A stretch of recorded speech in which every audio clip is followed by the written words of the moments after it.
నీ వశమైపోయానే చెలియా పార్ట్ 16. హరిణి వంక చూస్తున్న హరి మళ్ళీ లోపల మ్యూజిక్ స్టార్ట్ అవడంతో ఉఫ్ అనుకొని పక్కనే ఉన్న గిఫ్ట్ బాక్స్ ఆమెకి అందిస్తాడు. ఏంటిది? చూస్తే తెలుస్తుంది. చూడకుండానే చెప్పు. నీకు గిఫ్ట్ ఇవ్వాలి అనుకోవడం నా బుద్ధి తక్కువ పని అనుకునేలా చెయ్యకే. ఓపెన్ చేయి. బర్రమని గిఫ్ట్ ఆపర్చించి హరి ఇరిటేట్ అయ్యేలా చేస్తుంది. ఇష్, మా అత్త మామ ఎంత సైలెంట్ నో, ఇది వాళ్ళకి ఆపోజిట్ గా పుట్టింది, నా కర్మ అనుకుంటాడు. గిఫ్ట్ ఓపెన్ చేసిన ఆమెకి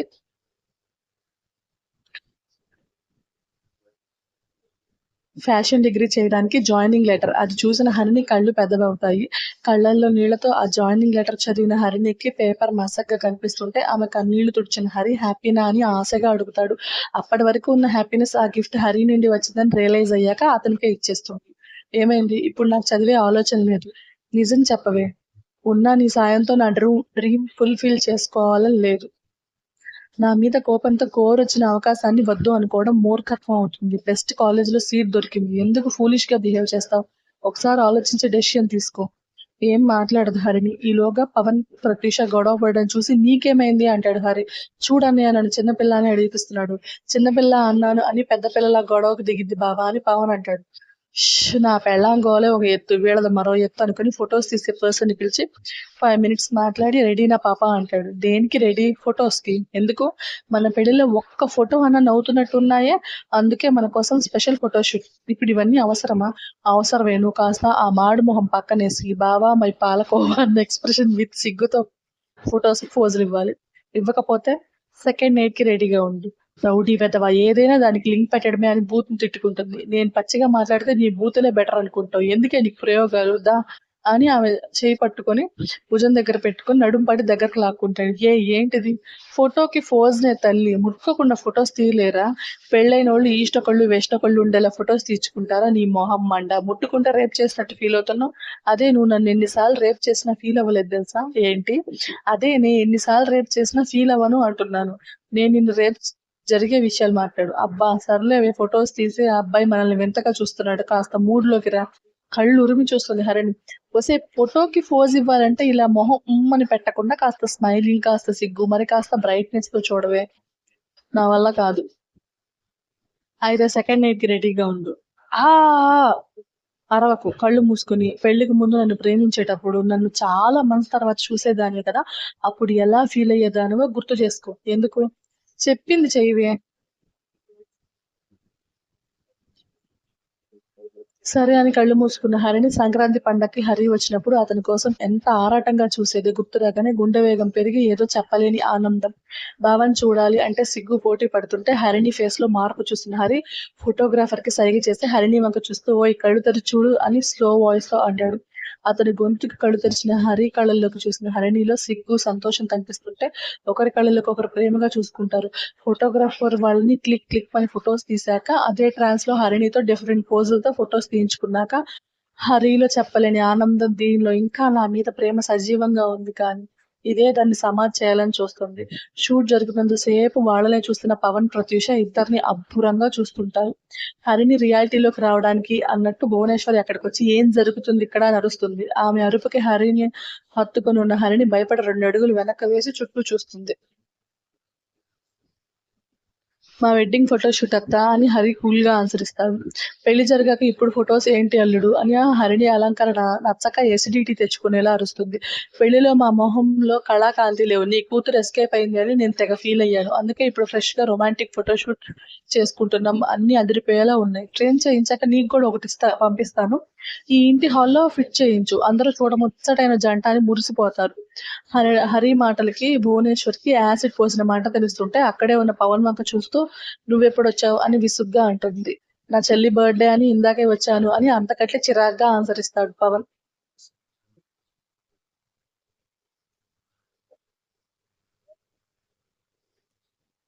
హనీ పద వెళ్దాం.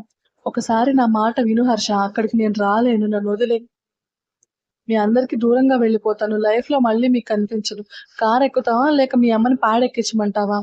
హర్ష వినడు అని అర్థమైన హనీష కార్ ఎక్కుతుంది.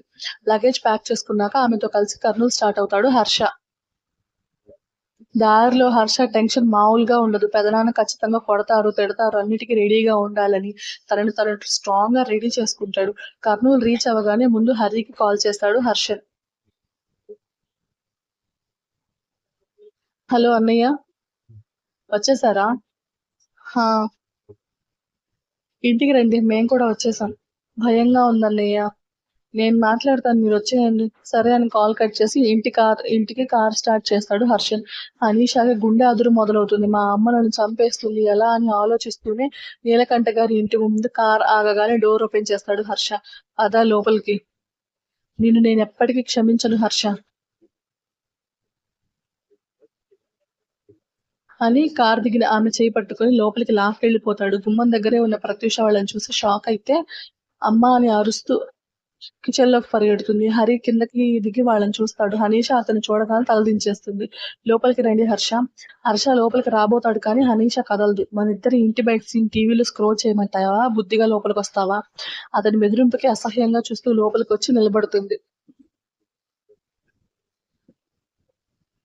వనజ గారు కంగారుగా వంటగదిలో నుండి బయటకొచ్చి హర్ష పక్కన హనీషాని చూసి ఎందుకొచ్చావే ఇక్కడికి అని అరుస్తారు. అమ్మ ఒక నిమిషం ఆవేశపడకుండా ఉండు, నేను వివరంగా అన్నీ చెప్తాను. ఏం చెప్తావు హరి? బావతో పెళ్లి అని గోల చేసి పెళ్లిపీటల మీద నుండి పారిపోయింది. దాని గురించి ఇంకేం చెప్తావు? వనజ గారి అరుపులకి అందరూ హాల్లోకొస్తారు కానీ నీలకంఠ గారు, మణికంఠ గారు పొలం వెళ్ళడంతో వాళ్ళు మాత్రం మిస్ అవుతారు. హరిణి ఫాస్ట్ గా కిందకి దిగి వస్తూ హర్షన్ వంక చూస్తుంది కానీ అతని వెనుకున్న హనీషాని గమనించదు. పూర్తిగా కిందకి దిగిన హరిణి హనీషాని చూసి షాక్ తో నీలుకుపోతుంది. వనజ గారితో పాటు రాజేశ్వరి గారు కూడా ఆవేశంగా నోరు విప్పుతుంటే వాళ్ళ గొంతులకి తేరుకున్న హరిణి బొమ్మలా నిలబడిపోతుంది. హరిణి మెడలో పసుపుతాడు చూసిన హనీషాకి పిడికిలి బిగుసుకుని గోళ్లు దిగబడిపోతాయి. ఆమె చూపుల్ని అంచనా వేస్తున్న హరిని భుజం పట్టి దగ్గరకు లాక్కుని సర్ప్రైజ్ బాగుందా అని అడుగుతాడు. నేను వెళ్ళిపోయే టైం వచ్చింది అంటున్నావా?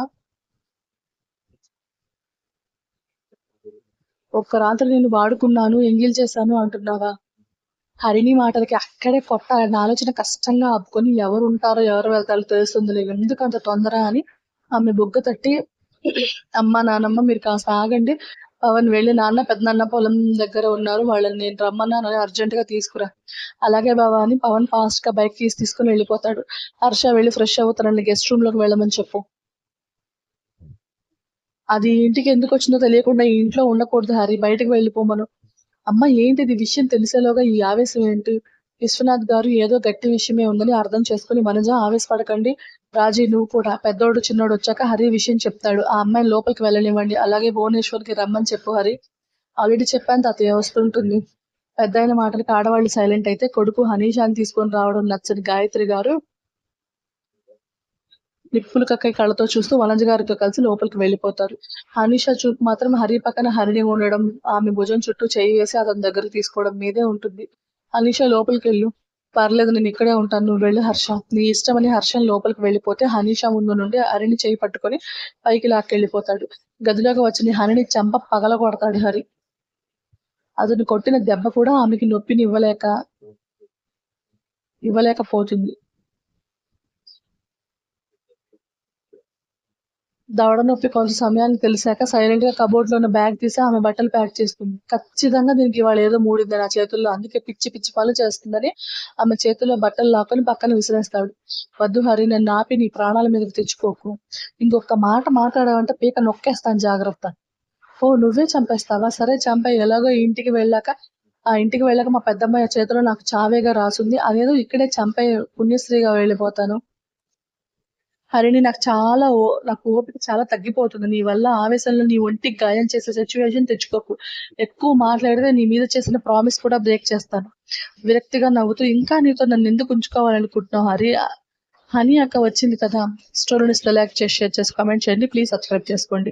నెక్స్ట్ ఏం జరగబోతుందో గెస్ చేయండి. ప్రతిలిపిలో చదివిన వాళ్ళైతే సైలెంట్ గా గమ్మున ఉండండి, ఓకేనా? ఎందుకంటే ప్రతిలిపిలో కూడా ఎక్కువ పార్ట్స్ ఇవ్వట్లేదు. ఎందుకంటే అక్కడ చదివిన వాళ్ళు ఇక్కడ కామెంట్లు పెట్టేసేస్తున్నారు ముందుగానే. ఈ ఈ మామూలుగా ప్రతిలిపి కాకుండా ఇలా వాయిస్ వినాలి అనుకునే వాళ్ళకి ఆ స్టోరీ మీద ఇంట్రెస్ట్ పోతుంది, ఓకేనా? సో అర్థమైంది కదా, నేను లాస్ట్ వీక్ చెప్పినట్టుగానే మండే బిఎన్ స్టోరీ వరల్డ్ లో వస్తే channel, Tuesday T square story by Triveni. So ఇలానే 6 days వస్తాయి. సండే అయితే ఏ స్టోరీస్ ఉండవు.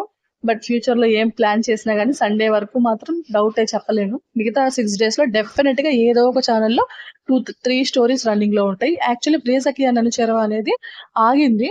సో కొంచెం అది కూడా మళ్ళీ అక్కడ రాసి అక్కడ పోస్ట్ చేసిన తర్వాత మళ్ళీ ఇక్కడ కూడా పోస్ట్ చేస్తాను. మిగతా 2 స్టోరీస్ మాత్రం రన్నింగ్ స్టోరీస్ మాత్రం ఆపను. ఓకేనా? బాయ్, టాటా.